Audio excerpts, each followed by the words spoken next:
ও! আশা করছি যত পেইড এবং ম্যানিপুলেটিভ ভিডিও আছে, মানে রিভিউ আছে, সেগুলো আপনাদের দেখা হয়ে গেছে। তো চলুন একটু আনপেইড এবং অনেস্ট রিভিউ দেখা যাক এবার।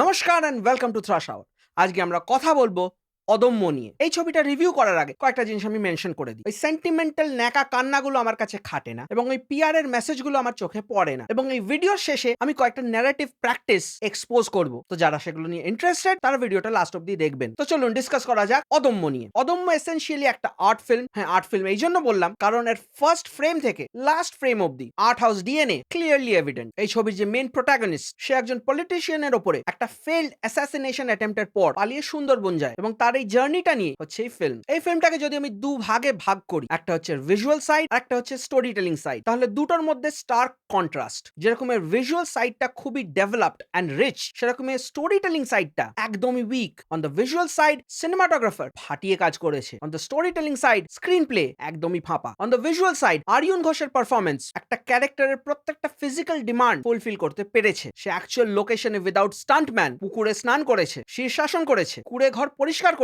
একটা ফিজিক্যালি ডিমান্ডিং রোলকে সে 100% ডেলিভার করেছে। কিন্তু দুর্ভাগ্যবশত on the story telling side or expression অত্যন্ত পুয়ার। প্রত্যেকটা ইনস্ট্যান্সেও বুঝিয়ে দিয়েছে that his emotional range is non existent. একটা সিন রয়েছে, মানে আরিয়ন ঘোষ ও কুড়ে ঘরের মধ্যে রয়েছে অ্যান্ড হি গেটস অ্যাম্বুশ। ও পিস্তলটা তুলে যে এক্সপ্রেশনটা দিল সেটা আপনারা জাস্ট নোটিস করবেন। না ফিয়ার, না ডেসপারেশন, না ডিটারমিনেশন, না স্যাডনেস, না happiness. The guy is absolutely flat. এবং না, এরকম নয় যে ওর ক্যারেক্টারটা ফ্ল্যাট হওয়ার প্রয়োজন ছিল। ক্রুশাল মোমেন্টে যেখানে এক্সপ্রেশনের প্রয়োজন ছিল সেখানেও he fails to deliver the performance. ওর ডায়লগ ডেলিভারি একদমই কাঁচা। ছবিতে যেহেতু এক্সট্রা কোনো সাপোর্টিং কাস্ট নেই, সেই জন্য পুরো ফিল্মটাই ক্যারি করেছে Orion. End of course his screen presence was strong. He was actually able to pool it off. 1 hour 50 minutes এ আপনার কোথাও মনে হবে না যে অন্য কোনো ক্যারেক্টার প্রয়োজন আছে। যেহেতু সাপোর্টিং কাস্টে সেরকম কেউ নেই, ওই জন্য ম্যাক্সিমাম ক্যারেক্টারকে দেখানো হয়েছে আর আদার শোনানো হয়েছে অফ স্ক্রিন থেকে, ভয়েস ওভার দিয়ে। ছবির এডিটিং যে খুব ক্রিস্প এরকম নয়। 2 থেকে 3টে জায়গা আছে যেখানে এডিটিং এ ফল্ট রয়েছে, মানে দেখলে বুঝতেই পারবেন যে বেশ কয়েকটা ফ্রেম মিসিং। ছবিতে একটা গান রয়েছে যেটা কমপ্লিটলি আউট অফ প্লেস লেগেছে আমার। এবং আরিয়ন ঘোষের যে পারফরমেন্সের কথা আমি বললাম, সেটার আরেকটা এক্সাম্পল হচ্ছে ফাইট সিকোয়েন্স। ওই কুড়ে ঘরের মধ্যে একটা ফাইট সিকোয়েন্স আছে যেটা choreography was questionable, depiction was hilarious and the entire scene looked comical. এবং আরিয়ন ঘোষের যে ক্যারেক্টারটা, এটা রাইটিংটা ফুলি ফ্লেশড আউট লাগেনি আমার। মানে what was his motivation, what was his determination or inner conflict, everything seemed very flat. এবং যদিও ছবিটা খুবই ছোট, 1 hour 50 minutes এ, তাও প্রচুর ডেড এয়ার রয়েছে, যে কারণে কিছু কিছু সময় আপনি ছবিতে ইন্টারেস্ট লুজ করবেন। একটা কুড়ে ঘরে যেখানে কোনো ইলেকট্রিসিটি নেই, সেখানে এই ছেলেটা ফোন কি করে চার্জ দিচ্ছিল, নট শোন। এবং আমি বুঝতে পারছি যে পুরো সিনেমাটা ওর পার্সপেক্টিভ থেকে সাজানো হয়েছে, and because of lack of budget বাকি দিকটা দেখানোই হয়নি। বাট ওর সাইড থেকেও আমরা আর্জেন্সিটা ফিল করতে পারছিলাম না। ও যে পালাচ্ছে এটা কিন্তু কন্টিনিউয়াস টেন্স নয়। ও পালিয়ে একটা কুড়ে ঘরে আশ্রয় নিয়েছে, দ্যাটস ইট। এবং সেখানেও ধরা পড়ে গেল। পুলিশ চেজ করার একটা সিন রয়েছে যেটাকে ড্রোন শট নেওয়া হয়েছে, সেটা hands down one of the best framed shots in recent times. মানে ওই একটা শটের জন্য আমি ওদের স্ট্যান্ডিং ওভেশন দেবো। বাট একটা ফিল্ম কি শুধুই সিনেমাটোগ্রাফি, স্টোরি যদি আপনাদের টাচই না করতে পারে? হ্যাঁ, অনেকেই বলবে এটা কালজয়ী সিনেমা, দারুণ সিনেমা, অনেক বছর পর আমরা এটাকে নিয়ে কথা বলবো। বাট এক্স্যাক্টলি কি নিয়ে কথা বলবো? আপনাদের পছন্দের প্রত্যেকটা সিনেমা যদি একটু মনে করে দেখেন, কিছু না কিছু সেই সিনেমাটার আপনাদের মনে আছে। একটা ক্যারেক্টার হতে পারে, একটা সিন হতে পারে, একটা ডায়লগ হতে পারে, একটা গান হতে পারে। We bring something back from the cinema hall. এই ছবিটা দেখে আমি কিছু ফেরত আনতে পারিনি। যেরকম আমি যখন রাশ রিভিউ করেছিলাম, আমি বলেছিলাম যে আমি 3 দিন একটা ঘোরের মধ্যে ছিলাম, ওই রেশ কাটতে আমার 3 দিন লেগেছে। So that is the effect a film has on you. এই ছবিটা দেখে আসার পরই আমি ভুলে যাচ্ছি। I can't remember the character, I can't remember the scenes, I can't remember the story, nothing touched me. এবার কি আমি জোর করে ভালো বলবো জাস্ট বিকজ এটা আর্ট হাউস ফিল্ম? গৌতম ঘোষের পরিক্রমা এসেছিল আগের বছর, যখনই আমার পরিক্রমার কথা মনে পড়ে তখনই ওই ফ্লোয়িং ওয়াটারের সিনগুলো আমার চোখে ভেসে আসে। তার মানে ওই সিনটাও আমি হল থেকে বাড়ি নিয়ে এসেছি। একদম অনেস্টলি বলছি, যারা যারা এই সিনেমাটা দেখবেন তারা বাড়িতে কিছুই ফেরত আনতে পারবেন না। আরিয়নের পারফরমেন্স আপনাকে না কাঁদাবে না হাসাবে। আপনি ওই ক্যারেক্টারটার সাথে সিম্পাথাইজই করতে পারবেন না। মানে আমাদের সিনেমা দেখতে গেলে বুক ধুকপুক করে যে এই ক্যারেক্টারের যেন কিছু না হয়। হিয়ার আই ওয়াজ লাইক, হলে হবে, না হলে না হবে। That is the trait of a very poorly written character. অনেক বছর আগে একটা সিনেমা এসেছিল, ঋতুপর্ণা সেনগুপ্তর টান। কেউ কি দেখেছিলেন ওটা? আমার মনে হয়েছিল ওই সিনেমাটা একটু আন্ডাররেটেড, পারলে একবার দেখে নেবেন। এবং এই ছবির পলিটিক্যাল আইডিওলজি নিয়ে আমি কোনো মন্তব্য করব না। তো আপনারা যদি একটা গ্লোরিফাইড সুন্দরবন ব্লগ দেখতে চান তাহলে অদম্য দেখতেই পারেন। সেই জন্য আমি অদম্যকে 3 দেবো আউট অফ 10। তো যদি আপনাদের এই ভিডিওটা ভালো লেগে থাকে তাহলে একটা লাইক, শেয়ার আর সাবস্ক্রাইব করে দেবেন। আপনাদের কোনো মতামত, সাজেশন বা ওপিনিয়ন থাকলে কমেন্ট সেকশনে নিশ্চয়ই জানাবেন। You can always connect with me on my Instagram account. এবার একটু ডিসকাস করা যাক একটা অদ্ভুত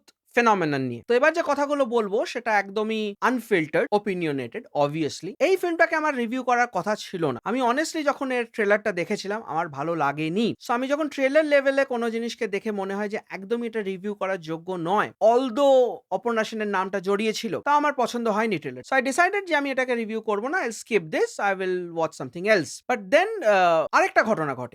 আমি স্ক্রিনশটটা শেয়ার করে দিচ্ছি। আমার কাছে অদম্যর পিআর টিমের থেকে মেসেজ আসে, খুবই অদ্ভুত একটা random message, no introduction, nothing, just hi, please watch Adamya. এবং আমি মেসেজটা ওপেনও করিনি, কারণ আমি পিআর টিমকে এনকারেজ করি না, সেটা আপনারা সবাই জানেন। মেসেজটা জাস্ট সিলস দ্য ডিল। দেন যে ঘটনাটা ঘটে সেটা হচ্ছে তোমাদের প্রচুর কমেন্টস আসে যে দাদা প্লিজ অদম্য রিভিউ করো, এবং জেনুইন সাবস্ক্রাইবারদের থেকে আসে। তো তখন আমি বুঝি যে একটা ন্যারেটিভ অলরেডি স্প্রেড করা স্টার্ট হয়ে গেছে, যেটা একাডেমি অফ ফাইন আর্টস এর সময় হয়েছিল। তো আমি ন্যাচারালি তখন তার ইগনোর করতে পারি না, তোমাদের ডিমান্ড আমি ইগনোর করতে পারি না। এবং তার মধ্যে কিছু ফিশি মেসেজও ছিল, যারা কোনোদিন আমাদের ভিডিওতে কমেন্ট করে না তারাও কমেন্ট করেছিল। ন্যাচারালি আই ডিসাইডেড যে ঠিক আছে, যদি সেগুলো পিআর টিমের হয়ে থাকে, অ্যাটলিস্ট আমার জেনুইন সাবস্ক্রাইবাররা যখন দেখতে চাইছে, তো আমি এটা গিয়ে দেখবো। অ্যান্ড অ্যাজ আই সেড, তোমরা রিভিউ দেখে বুঝতেই পারছো আমার ওপিনিয়ন কিরকম, যেটা ছিল স্টিল আনচেঞ্জড। বাট প্রবলেমটা কি হচ্ছে, বাংলা একটা নতুন ধরনের প্রপাগান্ডা চলছে। এই প্রপাগান্ডাটা আমি দেখলাম একাডেমি অফ ফাইন আর্টস এর ক্ষেত্রেও ওয়ার্ক করেছে, অদম্যর ক্ষেত্রেও ভালোভাবে ওয়ার্ক করছে।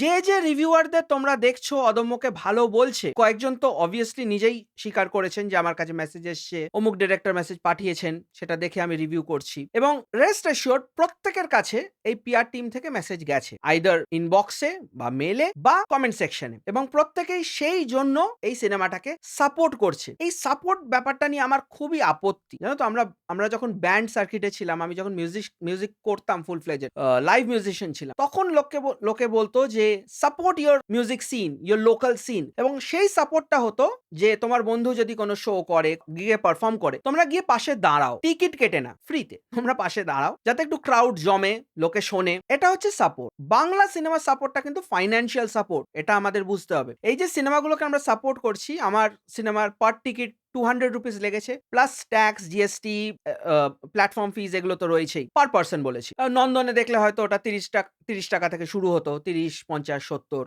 এরকম। যে কোনো হলে এই সাপোর্টটা টাকার বিনিময়ে করতে হয়। তো আমি থার্সডে গেছিলাম এই ছবিটা দেখতে, এবং থার্সডে মোটামুটি হলে 20 জন মতো ছিলেন, এবং 20 জনের মধ্যে বেশ অনেকজন বিদেশি, এবং যে অরিয়ন ঘোষ অ্যাক্টর, উনি নিজেও ছিলেন। পিআর টিমের যে মেম্বার, যিনি আমাকে ইনভাইট করেছিলেন, ইনভাইট করেননি অ্যাকচুয়ালি, উনি বলেছেন please go and watch the film, মানে নিজের পয়সা নিজের মতো দেখে নাও, এটাই উনি বলেছিলেন। তো উনিও ছিলেন, ডিরেক্টর যিনি উনি ছিলেন, সিনেমাটোগ্রাফার ছিলেন, সবাই ছিলেন দেখলাম। প্রাইভেট স্ক্রিনিং বা কোনো প্রিমিয়ার এটা কিন্তু ছিল না, নর্মাল অডিয়েন্সের মাঝখানে ওনারাও ছিলেন। তো আমি বুঝলাম যে 20 জনের মধ্যে হয়তো জেনুইন অডিয়েন্স 5 জন আমাদেরকে নিয়ে, যারা টাকা দিয়ে টিকিট কেটে গেছে। এবং তারপর ওনারা যেটা বললেন যে লোককে বাধ্য করো সিনেমাটা দেখতে আসতে, which was very weird, মানে the very poor choice of words, as Joker said, যে আমি বাধ্য কেন করবো কাউকে আসতে, ফ্রিতে হলে আমি বুঝতাম, টাকা দিয়ে কেন কাউকে বাধ্য করবো। বাংলা সিনেমার সাপোর্টটা এরকম জায়গায় চলে গেছে, একাডেমি অফ ফাইন আর্টসেও সেম হয়েছিল। I fell prey to that narrative propaganda. ওটা নিয়ে হয়তো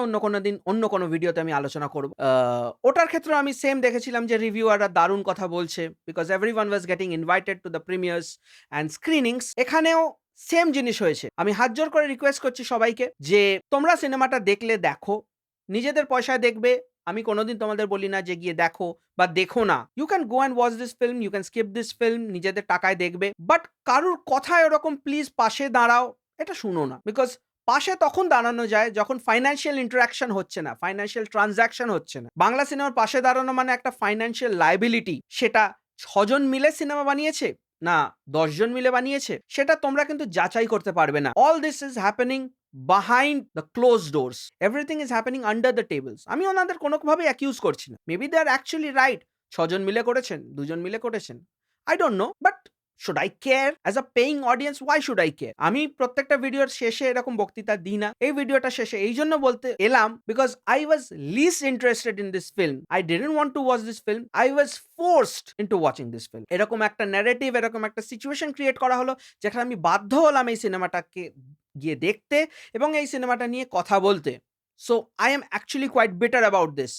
এবং যদি কোনো পিআর টিম বা কোনো ফিল্ম প্রোডাকশন কোম্পানি থেকে এই ভিডিওটা দেখো, বলে দিচ্ছি থ্রাশ আওয়ারকে মেসেজ পাঠাবে না। It's my Ernst request. আমরা কোনো প্রিমিয়ারে যাই না, আমরা কোনো স্ক্রিনিংয়ে যাই না, এবং আমাদের নিজেদের ইচ্ছে হলে আমরা সিনেমা দেখতে যাই। এইটুকুই বলার ছিল, এবং বাকি যদি কিছু বলার থাকে, এই সানডে আমি লাইভ আসছি।